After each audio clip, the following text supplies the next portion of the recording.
கத்திரி சோத்துல நம்ம இன்றைக்கி என்ன பார்க்க போகிறோம்னா ஒரு குட்டி ஸ்டோரி தான் பார்க்க போகிறோம்.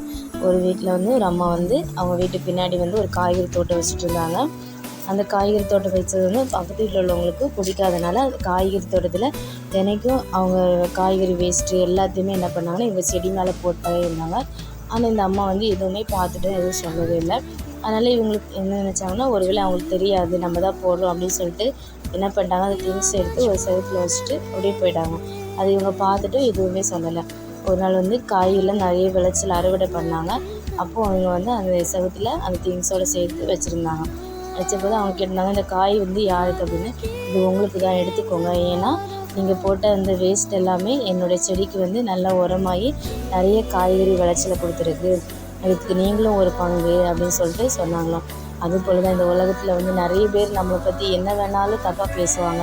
அதை நம்ம நம்ம மனசில் அது ஒரு உரமாக நம்ம எடுத்துக்கிட்டு அவங்க இப்படி பேசிட்டாங்கன்னு சொல்லி நம்ம அவங்களுக்கு பதில் செய்யாமல் நம்ம அவங்களுக்கு முன்னாடி நல்லா வாழ்ந்து காட்டணும் அப்படின்னு சொல்லிட்டு நம்ம ஒரு தைரியமாக இருந்தால் நிச்சயமாக நம்ம வேதம் வெற்றி பெறுவோம். வேதம் என்ன சொல்கிறது என்றால் ரோமர் 12:21 தான் வேதம் சொல்கிறது, நீ தீமையினாலே வெல்லப்படாமல் தீமையை நன்மையினாலே வெல்லு அப்படின்னு சொல்லிட்டு.